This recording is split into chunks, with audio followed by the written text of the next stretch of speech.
1964년 아주 오래전 얘기입니다만은 그때 부활절이 돼서 제가 그 미시간 대학에 가서 잠깐 공부하고 있을 때인데 기회를 얻어서 부활절 그 휴가 기간을 유니온 베일이라고 하는 미시간의 맨 북쪽에 있는 그런 작은 마을에서 가서 부활절 한 주일 동안 휴가를 보낸 일이 있었습니다.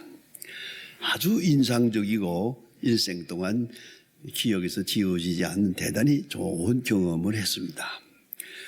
부활절 아침에 교회에서 예배드리는 게 아니고요, 새벽에 깜깜할 때 공동묘지에 가서 예배를 드려요. 안개가 뽀짝한데 공동묘지 깜깜한 데 가서 거기서 그렇게 예배를 드리는 것을 보고 참 인상적이다.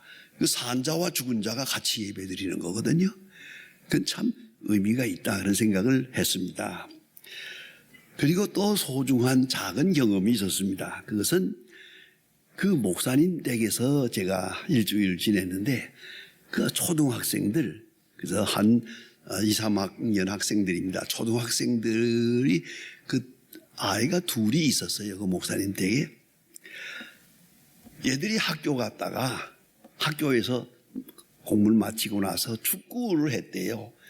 얼마나 뛰어다녔는지 그냥 온몸이 그냥 전부 다 땀으로 젖었는데 들어오자마자 얼마나 배가 고프겠습니까?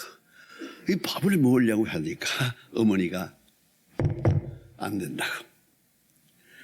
음식은 다 차려놨는데 애들이 밥을 먹으려니까 성경 말씀을 먼저 먹어야 된다. 거기에 큰 성경책이 퍼여 있고 또 어머니가 벌써 다 읽어보고 거기에 여기서 여기까지 읽어라, 석절을 읽으라고 이렇게 표시해 놨어요. 그 성경책을 딱 펴고 성경 석절을 읽은 다음에 다 읽었습니다. 그러니까 이제 밥 먹어라.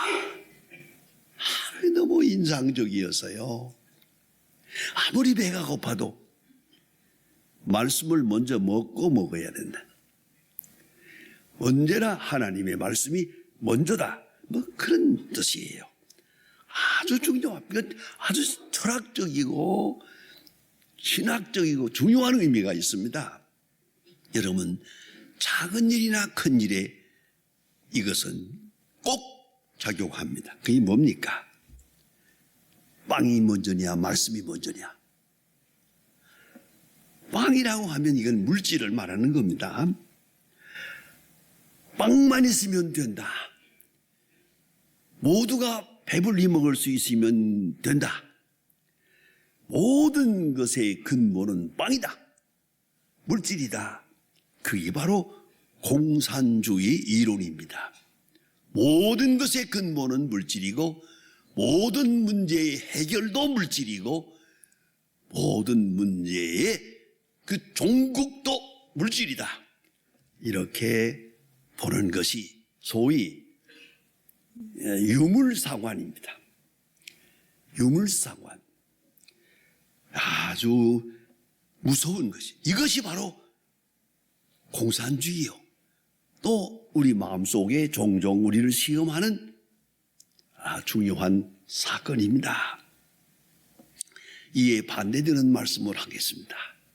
예수님은 광야에서 40일 동안 금식하셨습니다. 성경은 절절하게 말합니다. 몹시 줄이신지라. 그래요. 40일 금식했으니 얼마나 힘들겠어요. 여러분 금식을 몇 번 해보신지 모르지만 한 사흘만 굶으면요 먹을 생각밖에 아무것도 없습니다. 정말 정신이 하나도 없습니다. 그런데 40일을 굶었어요. 그리고 성경이 말씀하는 게 너무도 리얼하게 말해줍니다. 보세요. 여기 이 돌로 떡을 만들어 먹어라. 이 사탄이 유혹을 하는데 이걸 이렇게 해석해 봅니다. 어떤 분들은 예수님이 너무 배가 고프니까 그 광야에 있는 돌덩어리가 떡덩어리처럼 보이는 거야.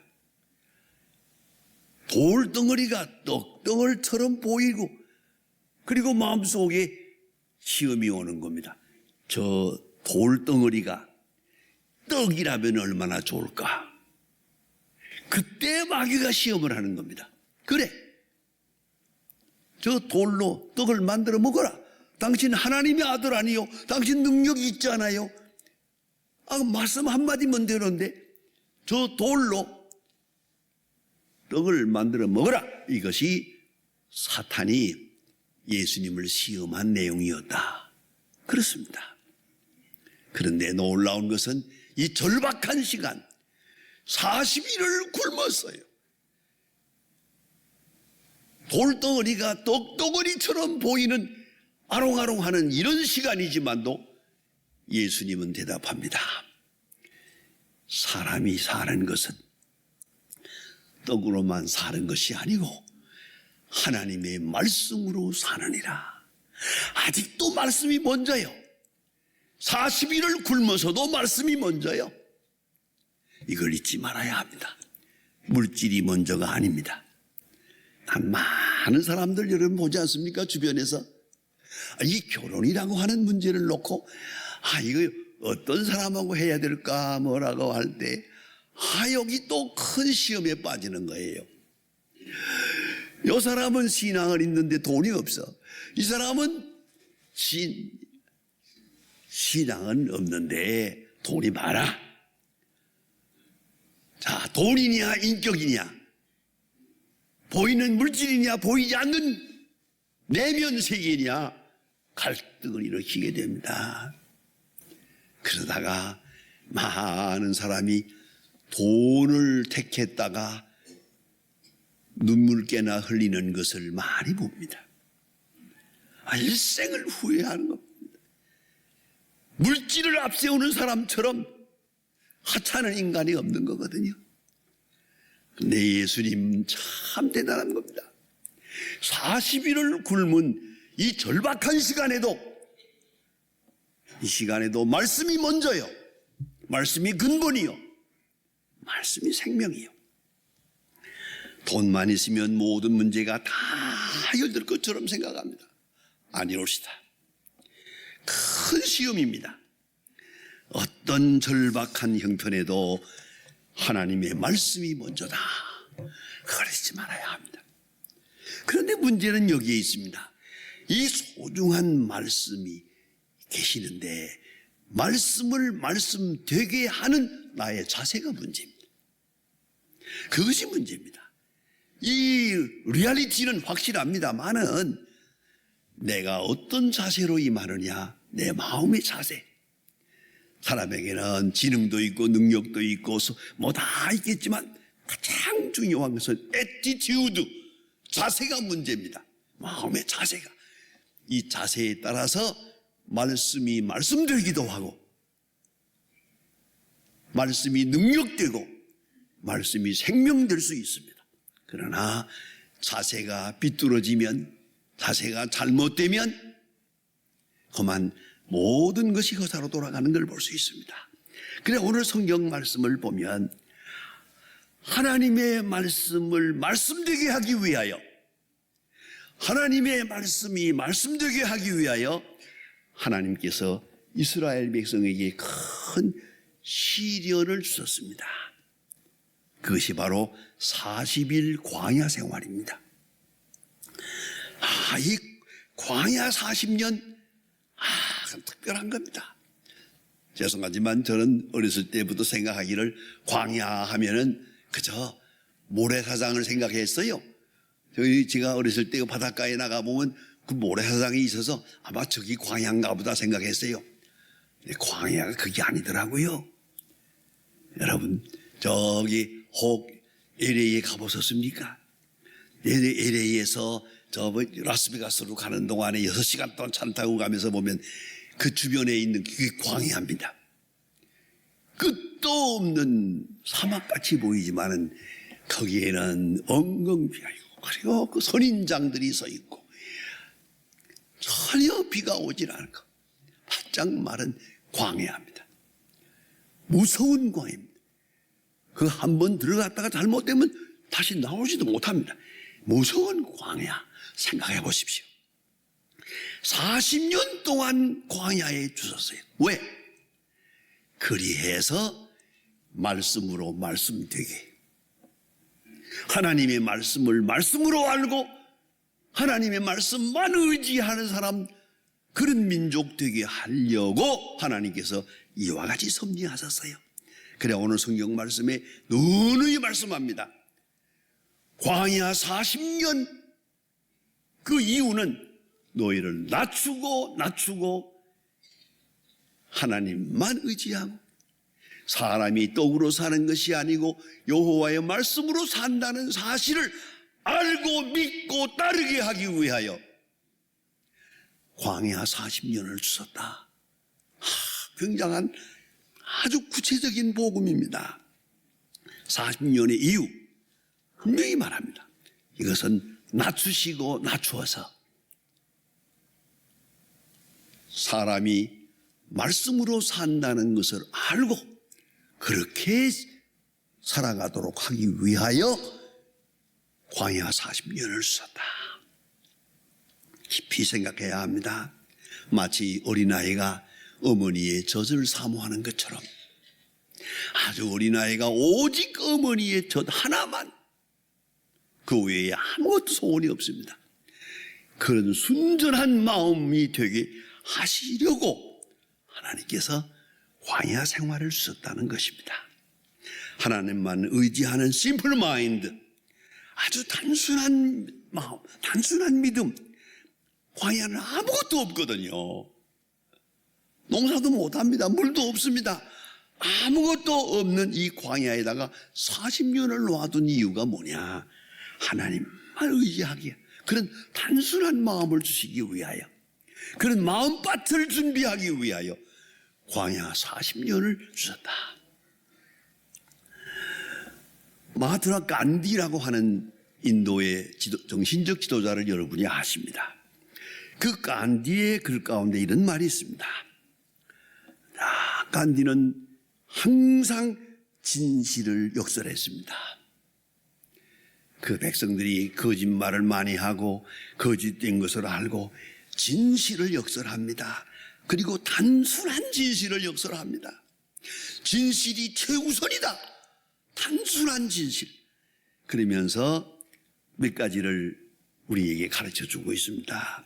첫째는 진실은 문제를 단순하게 만든다. 진실과 정직, 그러면 마음이 깨끗해집니다. 단순해집니다. 문제를 단순하게 만든다. 진실한 사람은 스트레스를 받지 않는다. 근심 걱정이 많은 것 거짓되기 때문이고, 진실한 사람은 스트레스를 받지 않는다. 진실한 사람은 진실한 생각이 사람을 만든다. 인격을 만든다. 진실은 당당하게 책임질 수 있다. 진실한 사람은 당당하게 책임지는 사람이 된다. 그리고 대단히 중요한 말씀 하셨습니다. 진실한 사람은 속지 않는다. 속는 이유도 내게 진실이 없기 때문이라는 것입니다. 또한 진실한 사람은 자유한다. 거칠 것이 없다. 그에게 용기와 지혜가 있다. 이렇게 간디는 늘 가르쳐 주었습니다. 여러분, 하나님께서 이스라엘 백성을 이 광야에다 넣어놓고 40년 동안 둔 이유가 뭐냐? 겸손하고 낮추어서 하나님만 의지하는 사람 되게 만들려 하시는 겁니다. 또한 특별히 광야에서 주신 교훈 가운데 하나가 뭐냐면 만나입니다. 만나라고 하는 떡가루를 하늘에서 내려서 아침마다 새벽에 나가면 이 떡가루가 내려와 있어요. 이걸 걷어다가 이제 빵을 만들어 먹는 그런 생활을 40년 했습니다. 농사 진 일이 없습니다. 질 수도 없습니다. 그런데 만나로 40년을 먹였습니다. 일용할 양식입니다. 욕심을 내서 좀 더 걷어가면 썩어버리고 맙니다. 안 됩니다. 일용할, 매일매일 일용할 양식만 주셨습니다. 여기서 한번 생각하세요. 필요한 양식만큼만 주셨어요. 그 이상은 필요가 없으니까. 그런데 이것을 받아들이기가 어려워요. 내일 만나가 내리지 않으면 어떡하나. 오늘 일용할 양식은 있지만 내일 양식을 위해서 걱정하는 인간이 됐다는 거죠. 그 걱정을 못하게요. 매일매일 주시는 데일리 브레드, 일용할 양식으로 만족하게 하기 위해서, 일용할 양식만 가지고 만족하게 하기 위해서, 그런 인간 체질을 만들기 위해서 하나님께서 이렇게 40년 동안 그들을 광야에 두셨다. 대단히 중요한 얘기입니다. 일용할 양식으로. 그렇습니다. 가끔 보면 요새 재벌이라는 말도 하고 부자라는 말도 있습니다만은, 그러나 저는 생각해 봅니다. 하루에 3끼 먹는 건 마찬가지고요. 부자일수록 더 많이 못 먹어요. 소화가 안 돼서. 결국은 먹는 것만큼만 내 거요. 먹은 것만 내 겁니다. 잘 잡수세요. 먹은 것만 내 거지요. 밥상에 놓인 것도 내 거가 아닙니다. 못 먹고 죽을 수도 있으니까. 그러니까 먹은 것만 내 겁니다. 참 먹는다는 건 중요합니다. 그런데 일용할 양식이요. 이건 많이 먹을 수 없는 거예요. 많이 먹어도 안 되는 거예요. 이걸 가르쳐 준 거예요. 하나님의 능력 가운데서 하나님이 주시는 바대로 일용할 필요한 양식을 내가 공급할 테니까 그것만 먹고 만족하라. 만족할 수 있는 성격, 그런 성품, 그런 인간성을 하나님께서 만들어서 하루도 하나님을 의지하지 못하고 살 수 없어요. 매일매일 우리가 주기도문 가운데 일용할 양식을 주세요. 대단히 중요한 말씀입니다. 하나님, 일용할 양식을 주세요. 아니, 일용할 양식으로 만족합니다. 그 이상을 바라지 않습니다. 그런 인간, 그런 성품을 만들려고 40년 동안 광야에 있었습니다. 그뿐 아니라 더 중요한 말씀이 하나 있습니다. 이건 단조로운 생활입니다. 만나. 그 배부르게 먹긴 합니다. 굶어 죽진 않습니다. 그러나 이거야말로 정말 따분합니다. 밤낮 똑같은 걸 먹어야 되니까. 똑같은 거. 그것밖에 없으니까. 이게 만족지 못하거든요. 사람들은 그렇지 못하거든요. 뭘 좀 다양하게 하지만, 그저 요새는 집밥이라는 말이 있습니다만은 집밥으로 만족하면 좋은데, 이게 밖으로 뛰쳐나간 것, 밖에서 먹는 건 좋고 집밥은 싫어. 이러면 이게 문제가 되는 거예요. 건강의 비결은 집밥에 있다. 그렇지 않습니까? 자, 여러분, 이 단조로운 음식, 만나, 하나님께서는 이걸 40년을 주어세요. 그건 좀 지나칩니다. 그래 얼마나 사람들이 불평이 많겠습니까? 성경 가운데 보면 재미있는 얘기가 있잖아요.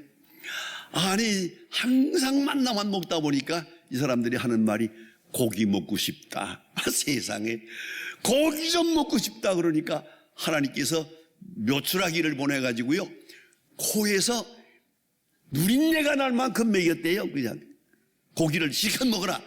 그러나 그저 한 번 지나간 일이지요. 근데 그 사건에 대해서도 저는 어떻게 얼마나 묘추라기가 많이 왔으면 됐을까 이런데, 언젠가 한번 타임지에서 그 기사를 보고 놀랐습니다. 이스라엘 군인들이 광야에 가서 이렇게 천막을 치고 야영을 하는데, 이게 밤중에 묘추라기가 수만 마리가 와서 거기에 떨어지더라 합니다. 비 오듯이.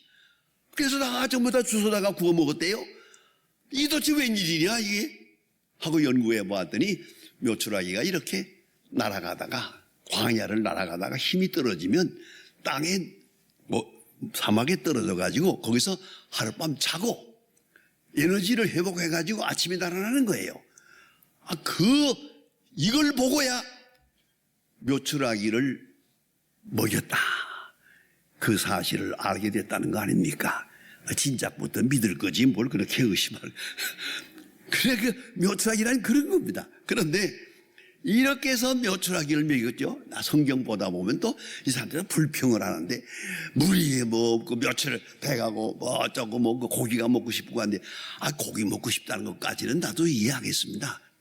성경에 보면 무슨 말이 있는지 아세요? 마늘과 부추가 없어서 하나님께 원망했어요. 마늘과 부추가 없어서, 그 뭐지? 부추를 못 먹어서 정력이 떨어져서 하나님 걸 원망했어요. 원망도 여러 가지요. 이게 이스라엘 백성입니다. 다시 한번 생각해 봅시다. 단조로움에서 만족해야 합니다. 단조로움에서. 아시지 않습니까? 여러분, 가정생활 단조롭죠? 만족해야죠. 내가 일상생활 하루하루 사는 게 단조롭죠? 만족해야죠. 이 단조로움에서 생의 의미를 찾을 수 있어야 한다는 걸 잊지 말아야 합니다. 오늘 우리 교회 나오시지 않습니까? 찬송 부르고 기도하고 설교하고, 찬송 부르고 설교하고 기도하고, 단조롭잖아요? 그리고 어떤 분들은 그 설교, 듣던 설교 또 했구만. 듣던 설교 또 해야지요. 이건 중요한 얘기니까. 먹던 거 또 먹고, 먹던 거 또 먹고, 여러분 집밥 먹듯이 말이에요. 그게 하나님 말씀이에요. 우리 찬송가 9장 1절을 부르잖아요. 벌써 2년 불렀는데 내년에 어떡할까? 내년에 또 부르자. 같은 찬송 부르는 거 좋은 겁니다. 왜요? 죽을 때까지 부를 거니까요. 단조로움에서 만족하는 성격. 같은 마누라하고 일생 살잖아요. 그리고 만족해야 하잖아요. 곁눈질하면 안 되는 거예요. 그게 망조예요. 내가 가진 생활, 단순한 단조로움, 특별히 하나님 앞에 예배하는 거, 기도하는 거, 말씀 들은 거, 단조로움, 이 단조로움 속에서 만족하도록, 그리고 말씀을 사모하는 거예요. 여러분, 그리스도인이 누굽니까? 예? 말씀이 들려야 합니다. 고개를 숙일 때마다, 기도할 때마다, 어떤 사건을 당할 때마다 말씀이 귀에 들려와야 합니다. 겸손한 자에게, 믿음이 있는 사람에게는 언제나 새롭게 들려옵니다. 사도행전 27장에 보면 바울이 탄 배가, 276명이 탄 배가 로마로 갑니다. 이탈리아로 가다가 풍랑을 만나게 됩니다. 다 죽게 됐습니다. 열나흘 동안 굶었습니다. 사도 바울이 서서 말합니다. 여러분 두려워하지도 말고 안심하세요. 이유는 딱 하나, 어젯밤에 하나님의 말씀이 들려왔습니다. 내가 가이사 앞에 서야 하겠다. 내 많은 사람들을 내 손에 붙이더라. 하나님의 말씀이 들려왔습니다. 그런 거로 안심하세요. 여러분, 오늘도 어떤 지경에 있더라도 하나님의 말씀이 들려와야 됩니다. 하나님의 말씀이 들려오면 사는 길입니다. 들어올 여러분 지상 떠날 때 하나님의 말씀이 들려와야 됩니다. 내가 너를 사랑하노라. 하나님의 말씀이 들려와야 합니다. 말씀이 들려지지 않으면 살 수가 없어요. 이게 중요한 것이고, 말씀이 믿어져야 합니다. 그리고 이 말씀이 용기와 지혜와 능력이 될 뿐만 아니라 말씀을 기뻐해야 됩니다. 달고 오묘한 그 말씀, 내 발의 등이 됩니다. 내 생명입니다. 말씀을 기뻐하는, 그리고 순종할 때 여기에 능력이 나타나는 것입니다. 칼바르트의 유명한 말이 있습니다. 하나님의 말씀이 성경 안에서 우리를 기다리고 있다. 성경을 읽으세요. 읽는 동안에 하나님의 음성을 들을 수 있습니다. 조용하게 내 개별적으로 내게 주시는 하나님의 음성이 들려옵니다. 이 말씀이 믿어집니다. 이 말씀을 사랑하게 됩니다. 이 말씀에 내 전생애를 위탁하게 됩니다. 그리할 때 그 말씀에 의지하고 그 말씀에 이끌려 하나님 나라에 갈 수 있는 겁니다. 사람이 떡으로 사는 게 아닙니다. 하나님의 말씀으로 삽니다. 말씀으로 산다. 말씀될 때, 내 안에서 말씀될 때 내가 하나님의 사람으로 살아갈 수 있는 겁니다.